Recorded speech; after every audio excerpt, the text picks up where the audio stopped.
করণ জোহরকে সন্তানদের প্রশ্ন, আমাদের জন্ম কিভাবে? 15 জুন তারিখটি পালন করা হয় বিশ্ব বাবা দিবস হিসেবে।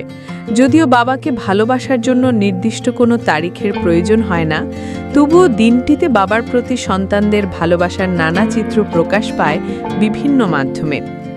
বাবা দিবস উদযাপনে নিজের পিতৃত্ব নিয়ে মুখ খুলেছেন বলিউডের স্বনামধন্য পরিচালক করণ জোহর।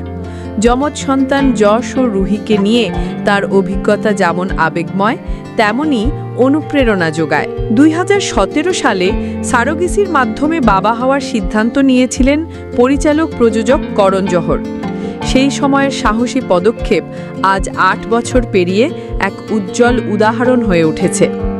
এক পডকাস্টে নিজের যমজ সন্তানদের নিয়ে আলাপচারিতায় অকপটে শোনালেন পিতৃত্বের গল্প।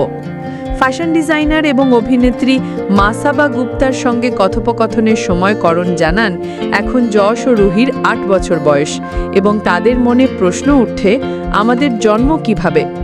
সন্তানদের সেই প্রশ্নে করণের জবাব, এখনো পর্যন্ত আমি ওদের বলেছি তোমরা এসেছো আমার হৃদয় থেকে, তবে খুব শীঘ্রই এই প্রসঙ্গে ওদের সঙ্গে একটা খোলামেলা আলাপ করতে হবে।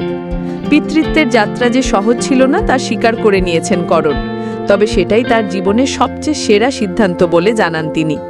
করণের কথায়, আমার মা হিরো জোহরের সঙ্গে যশ আর রুহিকে বড় করা আমার জীবনের শ্রেষ্ঠ সিদ্ধান্ত, সবচেয়ে কঠিন কিন্তু সবচেয়ে সুন্দর। যারা ভাবছেন মা নেই বলে শিশুরা মায়ের ভালোবাসা থেকে বঞ্চিত, তাদের জন্য করণের বার্তা একেবারে স্পষ্ট। আমার সন্তানদের কখনোই ভালোবাসার ঘাটতি হয়নি। ওদের আশেপাশে আমার মা আছেন, আছে আমার ফাউন্ড ফ্যামিলি, পুতলু মানে কাজল আনন্দ, শ্বেতা, বচ্চন, গৌরী খান, ফারা খান, নেহা ধুপিয়া, সবাই ওদের ভালোবাসায় ভরিয়ে রেখেছেন। সিনেমার পর্দায় সম্পর্কের জটিলতা নিয়ে যিনি খেলেন নিপুণ হাতে, বাস্তব জীবনে তার এই সোজা সাপটা সাহসী স্বীকারোক্তি প্রমাণ করে দেয় যে কথা যেমন বলা উচিত তেমনটাই বলাই করণ জোহর জানেন।